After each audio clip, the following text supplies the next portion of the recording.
Can you imagine a gigantic city, built in the middle of a lake, full of temples, canals, markets, and warriors? And what if I told you that one of the most feared empires of ancient America flourished there? But to understand how they became so incredibly powerful, break time equals 0.5s/, we first have to look further back at the civilizations that paved the way for their rise. The Aztec Empire, Part 1. Let's take a look at our planet. Where North and South America meet is a region which is now Mexico and Central America. It is home to jungles, mountains, rainforests, and one of the most mysterious and mighty cultures that we know of. This powerful civilization dominated the entire region hundreds of years ago. They were known as the Aztecs. The Aztecs had a powerful army that conquered neighboring peoples.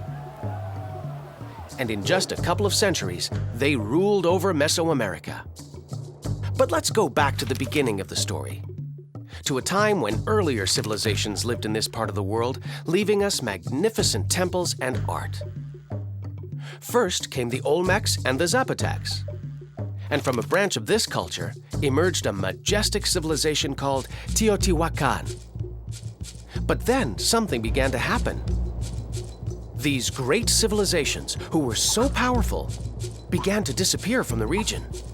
What was happening to make them vanish? Perhaps they were all being abducted by aliens. Well, probably not. But no one knows for sure why they disappeared. With the fall of the great Teotihuacan, a turbulent and chaotic era began. Various peoples appeared on the scene and began fighting each other for control. That is, until the Aztecs arrived from the north in the 12th century. The Aztecs managed to dominate all the neighboring peoples. And soon they ruled over the entire region. Tenochtitlan. The Aztecs were great warriors and brought many of their neighbors into the Aztec Empire. At the height of its power, the Aztec Empire included 38 different states and numerous different peoples. With all these different areas and peoples to rule over, the Aztecs needed a capital from which to organize and rule their subjects. And so, in 1325, they created Tenochtitlan, a small village that in time would become a legendary city, the center of an empire that was both powerful and feared. Tenochtitlan was a very special city. It was built on a small island in the center of a great lake. Its streets were made of canals, which we would see how the canals connect with the fields, urban centers, and the rest of the sides. The citizens used the canals like roads, and like most cities, Tenochtitlan was full of people. In fact, its population reached 250,000 inhabitants.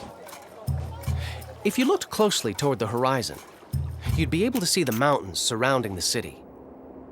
The Aztecs revered mountains, with their peaks reaching up to the sky where the gods lived. The Aztecs built around 25 pyramid-shaped temples that imitated the mountains. These temples were designed to instill fear and respect amongst the population. And ceremonies involving human sacrifices were carried out on their stone altars. Think about it for a second. A city with more than 250,000 inhabitants, built on a lake, connected by canals and surrounded by mountains. If you could travel to a city from the ancient world, would you choose Tenochtitlan, Babylon, or Egypt? Tell me about it below. Aztec diet. Do you like corn, chocolate, peanuts, or tomatoes? Well, guess where they came from? The Aztecs! The peoples of Mesoamerica ate many healthy and tasty foods. And we have them to thank for many of the abundant crops we have today. For instance, they were the first people to grow crops of corn. The Aztecs would use this corn in many different dishes, including making something like the tortillas Mexicans make today. They were also the first to discover chocolate. They also had beans, pumpkin, melon, red and green chili peppers, and avocados. We owe all these foods to the former inhabitants of Mesoamerica, like the Aztecs. But some of the things the Aztecs ate were a little more strange, like their taste for insects and even dogs. In fact, the Aztecs even ate worms, like myself. And don't forget my relatives, like grasshoppers, ants, and larvae, which were also a major part of the Aztec diet. If you think that's gross, I assure you, we're delicious. Did I say delicious? Not me. No, I'm not. No, wait, let me out! Let me out! Now I want to know something. Of all the things the Aztecs ate, what would you be willing to try? Corn, chocolate, chiles, insects. Let's see who's up for it in the comments. Chinampas. Oh, this is terrible. I don't have enough food to feed my little boy.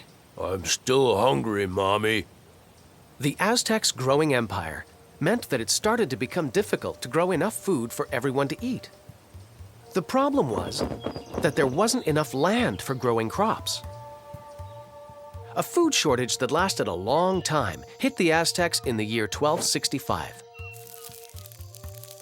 It was then that Acatonali, the leader of the empire, proposed the most ingenious idea to the Board of Elders.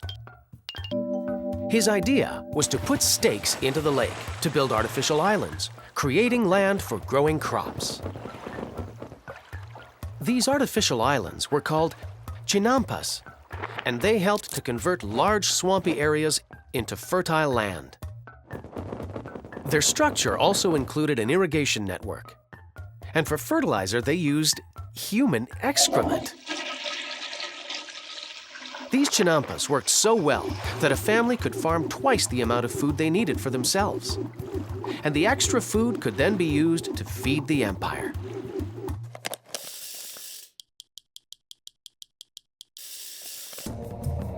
But although Tenochtitlan was a wonderful city, it was also the heart of a feared empire. A world where war, gods, and human sacrifices occupied a central place. And very soon, from the other side of the ocean, men would arrive who were ready to change their destiny forever. And that's the most intense part of this story. Coming up in the next episode, the Aztec Empire, Part 2.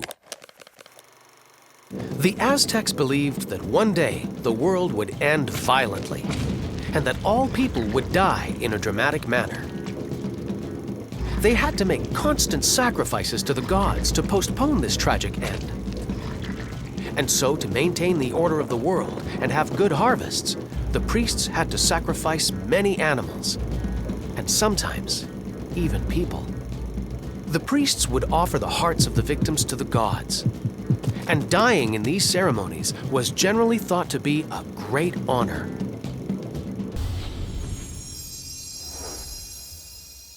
And remember, everything is amazing when you have the desire to learn.